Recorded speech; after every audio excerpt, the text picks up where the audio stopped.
Mbote bandi MDG de TV mafuta ya sika ezalinga obinola grande dame avec un grand J bandeko kaka na cadre ya actualité toyeli susu lelo na masolo etali mboka na biso Congo par rapport ya bamoment oyo tokopase to mpe tokovivre tokolekisa oyo ezali ya baélection bamoment moko vraiment oyo ezali trop crucial capital important mpona congolais tout oyo alingi mboka Congo aza na susi ya mboka yango mpona mokonzi ya sika oyo akokamba mboka Congo et actuellement tobiki tona bakandidat ebele po bapostule na présidence po bakoma bakonzi bakambi ya mboka bakonzi ya mboka président de la république voilà et toza na bango bon c'est pas la peine kotanga toyebi mais sauf que na bakandidat na nyonso mibale oyo baosala makelele et par rapport à bamisusu vraiment bazoyoka na mpenza ata te eza Fatou Beton na Moïse Katumbi mokie ouais parce que en tout cas Dieu merci toi na ba réseaux sociaux so ba réseaux sociaux ezalaki te ndenge loba bazokosa bazotriche eya nango ya kosamba te tozomona bilili partout ndenge bazosala bacampagne na bango Félix Moïse et les autres tozomona na baimage tozomona na bilili comment est-ce que Félix aza kobattre record to pe plein par rapport ya campagne na ye siko lelo toye koloba nini ya bandeko Katumbi eza mpe na bato balingi oyo bazosupporte et toyebi actuellement ya na bakongolais ebele baya d'accord te par rapport à nationalité douteuse ya Moïse Katumbi eza eloko toyebi yango bamakelele wana elobamaka deja ezalaka deja mais so toye kosala émission eza par rapport à bamise au point et c'est vrai peut-être toloba bato bakoloba keno eza ya sika te basi bayoka bayebi mais nous voulons en même temps conscientiser les Congolais. Nous boye awa oyo ke esenga vraiment réflexion to réfléchir. Donc ici ezama mokofinga te s'il vous plaît. Mais na lingi plutôt to zala ba réaliste. Bandeko Moïse Katumbi azalaka na bandeko na ye toyebi. Bato yo ba zalaka na mwa lisu na mamba politique, o baninga moko landela koyeba bayebi makambo oyo yota muso yebi te. Moïse Katumbi azalaka na bandeko na ye ses frères propres et sœurs ya papa moko ah oui ya papa moko et parmi attendez tokotangela bino ata quelques kombo tangelo quelques kombo ya bandeko ya ba siblings ya Moïse Katumbi toyebi papa na biso Raphaël Soriano Katoto Katebe et azali businessman azali businessman azala na Congo et ba période mo akimaka kotaka kenda so na mibi pona kokima Moïse Katumbi parce que ayaka ko pesa ko éclaircir mo moke par rapport ya origine ya ndeko na bango donc Moïse Katumbi apesa moi ba indice to pe ba révélation sur la personne de Katumbi nde salaka moi ba Moïse atombokaka anga bomisa ye tata na kimaka vie Raphaël Soriano Katoto Katebe bato bayebi ye bon ça déjà papa moi mokolo il a 79 ans actuellement ouais a mokolo il a 79 ans actuellement c'est un businessman na Congo à part ye eza na moko ye azwa penza kombo ya tata na bango abota bango Nassim Soriano comment eza Jacob Mwape Nassim Soriano parce que kombo papa bota bango ezalaka Nassim Soriano et puis baza pe na sœur na bango en fait baza papa moko mais mama moko te papa na biso Katoto Katebo totangi kombo wana Raphaël Soriano et ameka ko pesa ko bimisa mwa moke vraie identité sur l'origine ya Moïse Katumbi baza papa moko mais mama moko te bango mama na bango abota bango papa na bango pardon abota bango na congolaise mama na bango so botali même ba physionomie to ba forme ya babilongi na bango baza na bilongi boule bilongi rond mitu rond ya minene bomoni mitu na biso ndenge ezalaka voilà toyebi Moïse aza elongi mokie elongi molai elle ressemble à sa maman nde bozomona na photo oyo totieli bino la ressemblance eza vraiment makasi na mama oyo abota ye photo bozomona c'est sa mère biologique au nom de Chinyata Makula. Aza originaire ya Kawambwa, province moza na Luapula na Zambie. Wana maman ya Moïse Katumbi. Sa maman est zambienne et 100% et son père azali juif grec. Aza grec juif akimaka boyebi période ba mambo ba nazi tango Hitler abanda ko boma ba juif. Voilà. Tata na kimaka a se réfugiera na Congo na ba 1930. Nde aya kovanda na ye na Congo précisément na ba este kuna. Et bino boyo ba juif bazalaka mingi basé na mambo etali ba business tout ça. Et azali na bambongo na ye vu qu'azali commerçant abande pe ovanda esika moko te lelo abouge lobi kuna. Mama na ba Moïse azalaki servante ndenge tobengaka bona na ndako ya tata wana do azalaki servante ya mwasi na ye ayaki bona mama na Moïse. Bino boyebi ka ba patron mingi na Afrique ndenge ezalaka mwana mosala aya moko aza kotumba ye. Excusez, c'est que toyebi yango ezalaka ndenge wana. C'est comme ça. Et nde mama na ye abotaka ye aye koya Congo azali déjà adolescent na mwaki mokolo lisolo wana moto abeta yango bien eza papa na biso kadi yombo pe a son âme. Et soki lelo tata naza na sama mabele eza cause ya bamakambo wana parce que ayebi Katumbi très bien bavanda na ye quartier moko na ndenge baya na quartier wana na bisika bauta par rapport à obango bazali. Et koluka kobimisa ba révélation na ememela ye ba problème lelo oyo kadi yombo aza entre ciel et terre. Toyebi nini eleka ba Jacques Ndala bakangama et na minute oh nde tozo solola boye le pauvre qu'est-ce qu'il est devenu bazala kutu sona na Moïse Katumbi yango te bazo ba risque mais lelo oyo wenge epanzana bandeko ba bolingo déjà na koyoka. C'est clair, n'oubliez pas na bino que Moïse Katumbi ana bandeko na ye et mutu abeta lisolo to a expliquer par rapport à l'origine na ye c'est son frère propre de sang. Ou bane papa mo ba maman différent. Donc, c'est clair ici que Katumbi aza congolais de santé, ni de père ni de mère. Donc ni de loin ni de près. Qui congolais n'est ka eza parce que avani mingi na Congo to pakoli na Congo si foto loba. Bandeko nalobaki na émission tozala ba réaliste. C'est vrai kaka ndenge bato bele balobaka moso tozosala ba débat et tozoluka tomekana kolobela likambo ya de père et de mère yango tout ça nini moko soki moto aza quand même na mama to papa aza congolais abotami akoli na Congo moi ba connotation ezaka nde mosusu par rapport à ba comparaison na ba makambo misusu et par rapport nde bakino balobaka.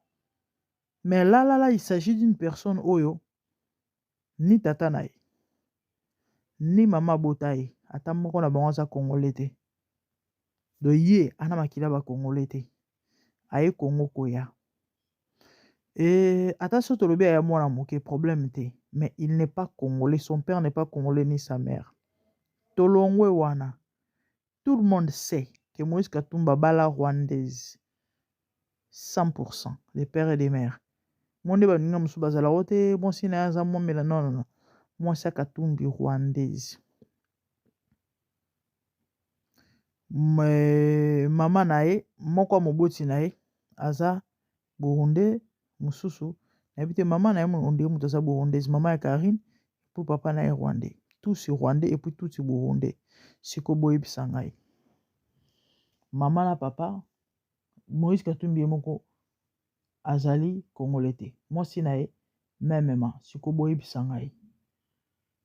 Croyez-vous que akolinga Congo to pe ba congolais et ako servir bango boyebi pasi to mona na Kanambe Hippolyte et lelo o Moïse Katumbi akoma mokonzi étant étranger avec tout ce que nous connaissons ya mboka ya Congo par rapport ya réalité oyo tovivaka. Bomengo to bozwi Nzambe apambola biso apesa biso richesse oyo toyi nango. Oyo mindele lisu bakotiaka wana mpo baluka basala mabe na peuple oyo mpo bango barécupérer ya biso. Et lelo Moïse Katumbi mokonzi ya Congo bandeko, est-ce que bakongole bazo réaliser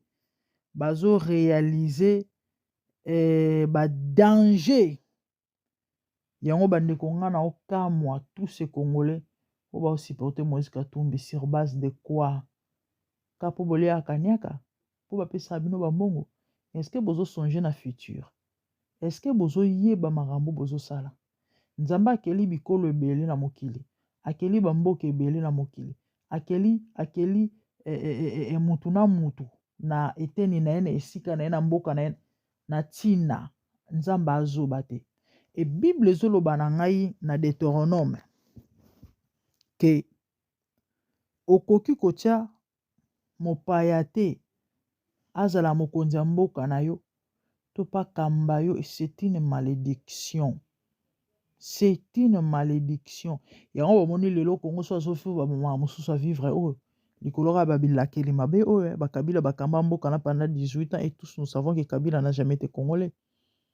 Lelo tofi bamama mosusu ni mo babilakeli moko ba mabe à cause de ça. Est-ce que tokozonga batu? Tokozonga batu. Est-ce que toko réaliser OK d'accord toboyité c'est un bon monsieur, c'est une bonne personne. Ndenge bozo kumisa wana toyebi te bino nde boyebi OK toboya yango te, mais est-ce que bozo réaliser que Moïse Katumbi n'est pas congolais, ni de père ni de mère ni de près ni de loin ni du sang, non plus sa femme. Et yene mutoka mamboka na yebi te soki bovandi bo réfléchir sur makambo na nyonso bino bozo kipe na bino kama bumu na bino na ba famille na bino na ebité. Est-ce que bota la lobby à Congo?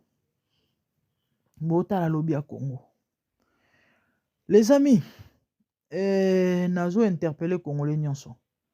Je sais qu'il y a des gens qui diront peut-être que non, ozapona Félix, Paul Lingara Félix ou encore bandeko Congo est en danger. Na osenga la bandeko l'autre fois na saki émission na lobaki to bondela pona mboka na biso. Bazo luka tout prix batia moto a Félix na se. Pourquoi? Parce que bayebi ke Katumbi olonga ba élection ote. Félix moto aza vraiment na 80-90% ya ba probabilité à gagner élection oyo. Parce que eza na ngwa kosamba te ba image ezoloba na ba TikTok partout par rapport à mamuninga ezokendele, c'est Félix qui gagne. Ya na ngwa kosamba te. Et malgré 4 milliards oyo ba américain ba pesi Moïse Katumbi bayebi kaka esimba te. Ata corrompre donc esimba te. Esimba te. Félix moto aza majoritaire. Et baluka tout prix baboma Chilombo. Aouta ko garate bombe ya papier na ebite so bota boyoka ile solo Félix. Ba mikolo eleki awa. Visite asalaki na Congo Brazza récemment. Na ebite soki bato baza okura mambo elekaki. Ba minaki ba flair. Oh baya kopesa président na aéroport. Bana mwa mike bana bato sacrifié. Bana mwa mike bato bayaki nango siko ndenge bango basalaki nini? Basalaki ba planning na bango ba programmaki ba makambo bayebi kaka non akoma airboy le temps place à longwatia koma bisika oyo fallait bakutana na bana ne osala autant de minutes tout ça ba régler ba programmer de façon que poison na izala na effet na moment oyo ya kosimba ba fleur wana. Félix Aye a freiné donc minute eleki mwa muke by the time akoma bana na baya ndenge ezala baya koyamba ye apesa bango mpe kambota loboko azwa ba fleur te les amis na yebi te so boyokaki lisolo oyo. Ces enfants quand nde batelengani na ba fleur na maboko bana bato bakwei bazwi ba rapidité bakenda bango na hôpital bakufi na nini poison. N'habitez si vous êtes au courant de ça. Awawa biso za en pleine élection. Comment bango ba koluka ba organiser ba bengisa Félix pendant que ba yebi ke toza en pleine élection. Ba bengisa Félix po ba kene kokutana na soki na kombo mboko nini. Soki kombo ngo zoki mangaye. Soki Ashura, soki Ushara, soki logo nini ba kene kokutana po ba kene kosala négociation na Kagame. Et puis négociation ni biso ke sana Kagame. Pendant que nous sommes en pleine élection pour la nini ba beta avion Félix Massas nde ba boma ya Biareman ba tirer Félix akufa. Atina ki bemba qui est représenté. Je sais pas si vous êtes au courant de tout ça. Pour ba tebele lelo ba komika politique bazoko finga bazoko loba mais politique on ba yebi pété marmini ezolega kuna ça fonctionne comment ezanini ba on ba yaka ba fingi ba lobby o ba ba niko finga tinu Bomoni Félix Ndazana, pour votre information, bato yo bayebi ko lire les signes du temps, bato ba spirituel, ba confirmer no mamnazo ebisa bino. Ata sura linga Félix c'était, mais moto ana domaine wana yebi, il va vous confirmer. Bomoni Félix Ndazana. Félix a nzambe. Kokamba Félix Congo ezalaka hasard pour votre information. Et déjà pour votre information, boyeba ke na monde spirituel hasard ezalaka te, coïncidence ezalaka te. Na ba makambo surtout ya ba mineno bomonaka kozala président de la république ezalaka hasard te, ezala eloko moko te nde bato bazokanisela yango wana kaka non alalaki alamuki mbala moko akomi na kita bokonzi. Loin de là, ezala ba makambo oyo déjà butu ekanga depuis la nuit des temps et moment ntango ekoki esalemi. Ah oui, hein? Félix tel qu'il est là, so ezaka eloko bato bakanisaka boyeba kenda si akufa kala. Kabila ndenge aza wana na bato na ye bango mo elekilaka bango parce que selon plan na bango inane ezaki ebele azali moto akosotese. Combien de coups d'état Félix arata tala baopposant bayebi makambo bien ke bakoloba te po bayebi ke balinga Félix te. Félix arata ba coup d'état combien? Félix arata ba poison combien? Bokanisa ezaka hasard to eza bakisi moto batelaki? Non, c'est Dieu. Bible zolo bananga son nzamba obatela to azobatela na pamba. C'est un être humain qui a des faiblesses. Ana ba maambo na ye ya mabe ka ndenge ngana zana yo tozali mutu to azana ba faiblesse mutu to azana pena mabe na ye. Mais c'est pas ça le problème. Les gens peuvent dire oh ayibi mingi azoyiba. Président nyonso ayibaka. Président nyonso ayibaka. Mais néanmoins Félix ana souci mboka wana. So lelo o bazoluka ba bomai. Eza parce que ba omona ke intérêt na bango eza penza te trop te. Pourquoi? Parce que yé aluka ne intérêt peuple congolais. Lelo so mo ba mambo belezo ke malembe. To ezo simba te to ezo kende te. C'est parce que il est déterminé. Ana souci mboka. Ana besoin Congo ezala bien. Mais bato balinga kete ba omona ngote. Obiso linga mutu te, rien que cette personne puisse faire pour et ça la changer la vie. Ndoki ato sombeli ndako na tongo ekazaki na sika olala te. Na butu so babisa pesa yo opiayo. Tous ces gens qui n'aiment pas Félix, en tout cas ils ont droit na bino to opekisa bino te. Mais boyeba ke si réellement vous êtes des Congolais, bongo bazana souci mboka wana. Et baba to lola bakatumbi. Baba tukute obino bokoluka ko voter to ko soutenir to ko supporter. Et c'est étonnant de voir ba Congolais, des mères et des pères ba supporter to ko soutenir Katumbi. Katumbi alobi so ba voter ye na ba discours na salaki récemment na ba propagande na campagne so ba voter a on négocier na ba M23 botala niveau botala niveau guerre ici là na mboka. Mais yo loba oza Congolais. Siko guerre eza na mboka kuna ba oboma bandeko na yo bazo violer ba congolaise ba ko sala bango mabe yo za na capacité osola na ba M23 pour guerre ici là. Okwa ko sala ngote étant congolais deux autres là-bas voter au liboso de ce qui veut dire so va voter au te guerre on est aussi la tête pendant que vous en makoya aussi lisango congolais aolinga jamais ko bukabwanya Congo katanga na kati ya RDC bakatangi baba congolais mais toi tu vas te permettre d'aller faire un discours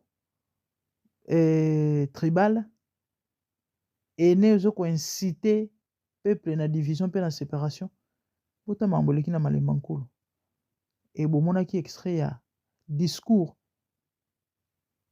ya Moïse et voir même Kabila à son époque na époque na atelemela eloko wana moto toboye tofinga toloba aza congolais te azala kutu na susi ya mboka ekabwana te bapeuple bakabwana te alobi quelle méchanceté comment bokodiviser peuple alobi na Katumbi aza maudit parce que eloko azosala ezalaka te e bakatange bazwi babomi bakasa ye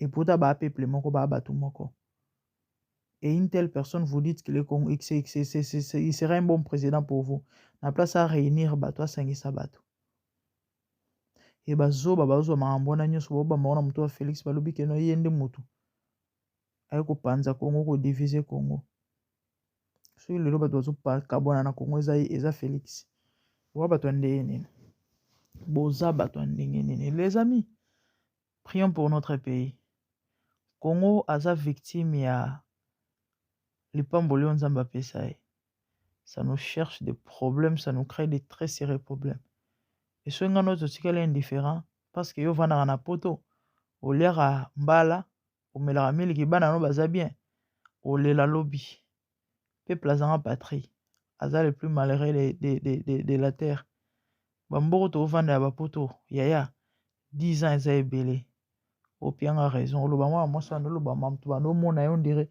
elle a raison tosepela ovanda bamboko te alire mambo ezokendele na bacrise économique tozonga na bamboka na biso or so mboka eza bien te toza peka bamalheureux sikoyo mpo mboka ezala malamu ifongana mito esala conscience esala okovote nani tozaka bafanatique te bandeko na nga toza bato mito ezosala toza bato mito esala charité bien ordonnée commence par soi-même ye kokongole te croyez-vous ka kolinga Congo to mpe bakongole koleka bato nyonso bisiko ya uti aoteka mboka bandeko na nga tobondela mpona mboka na biso surtout pour le président de la République prions beaucoup pour Félix Nzambe abatela ye aépargne ye na o nyonso monde ya ténèbre ezobongisa abundela ye abatela mboka